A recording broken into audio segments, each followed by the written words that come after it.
Ay, hinarap pala niyo.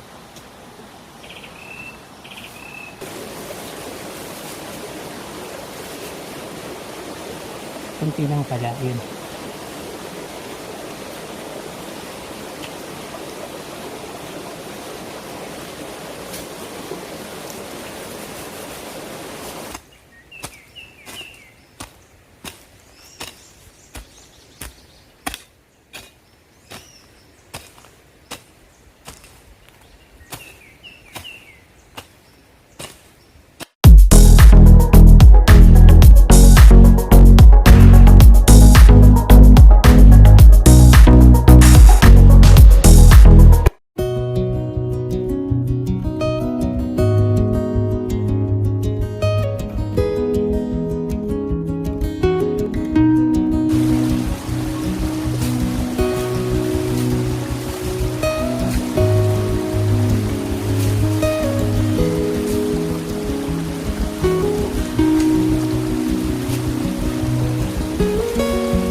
So, ayan po ka-from-di, nandito na naman ulit ako sa aking bagong paradise.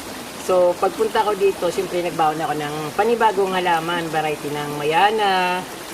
Then, ano tawag dito? Hydrangeas. Maganda yung hydrangeas dito kasi malamig yung lugar.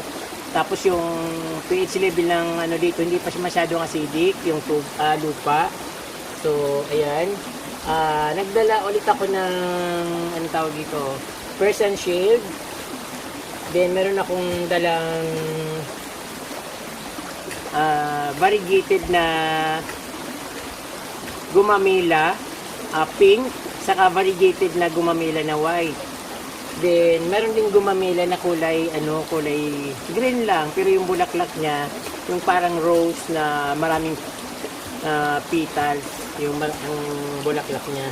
So, dahil marami akong tea plant sa garden ko, nagputol ako at ito nagbaon din ako para mayroon na. So pansamantala dito ko muna siya ilalagak sa tubig habang nililinis ko yung taniman niya. So ayun.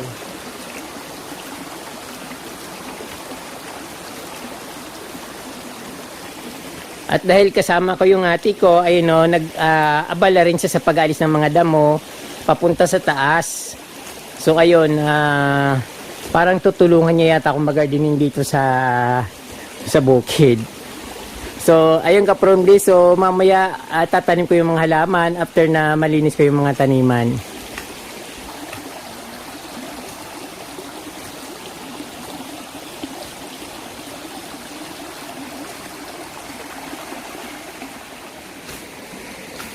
Tinutulungan ako ng mga kapatid ko na alis ng mga damo sa taniman na halaman.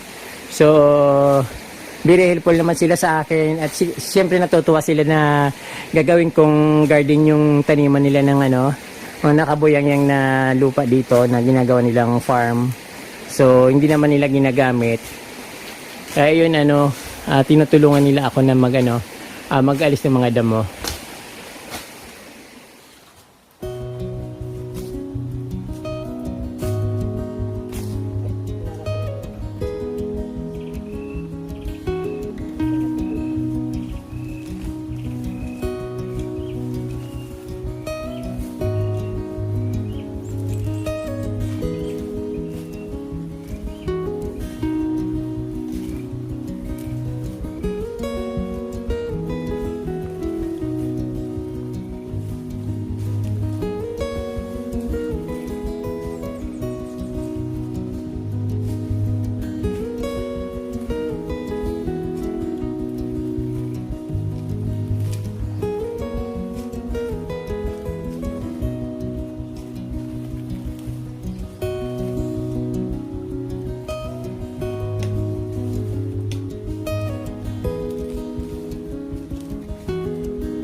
natanggal na namin yung mga damo sa malapit sa daan. At nilagyan ko na ng mga hukay yung lalagyan ko ng mga halaman. So ayan yung ate ko saka yung bayaw ko. Patuloy pa rin sa pag-ano at tatanggal ng damo. So medyo napagod na ako kasi walang tigil yung pagtanggal ko ng damo. Kaya sabi ko itatanim ko na muna yung mga halaman. Kasi parang ulan na. Ilagay ko na dito yung para mas madali. Gumamela.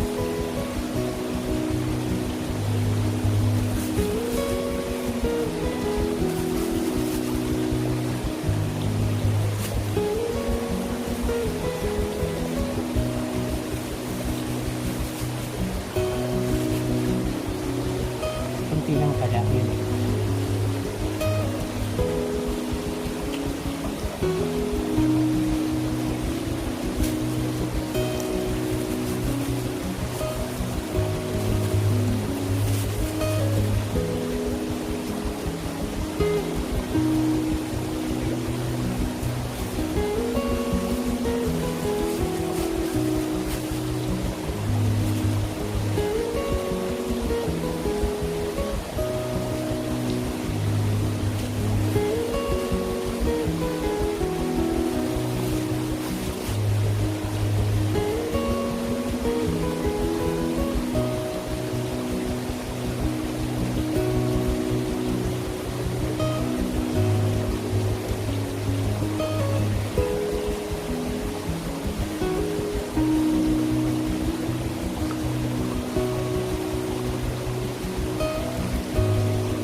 Yung walang mga dahon, hydrangeas siya.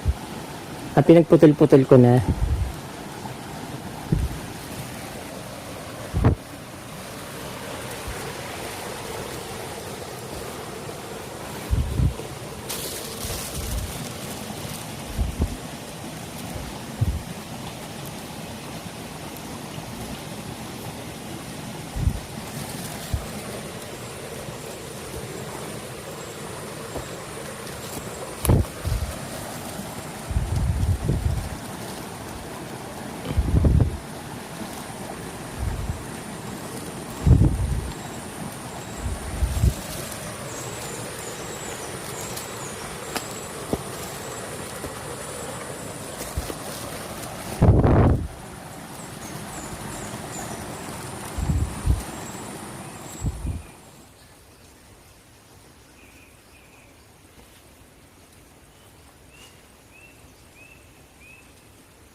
pumasok. Ayun ka from tanghaling tapat na dito at pagod na kami kakalinis ng mga damo. Kaya ito kakain na kami. Although tapos na rin naman yung yung tatanim ko.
So, ayan po ka-promdi. Magpapahinga po muna ako. At dahil sobrang pagod na ako at alas 2 na ng hapon dito. Kaya, ayun, ititigil ko na muna. Yung mga seeds na dala ko, so hindi ko pa siya naitanim. Yung pichay, sabi ng bayaw ko, hindi raw siya pwedeng basta-basta lang itanim. Kailangan papatubuin muna. Saka dapat hindi sa ganito. Dapat nasa patag kasi dinidiligin daw yun. So gusto ko yung sili itanim dito sa bungad dahil dito naman may mga mayana. But parang wala na akong time. Sobrang pagod na ako.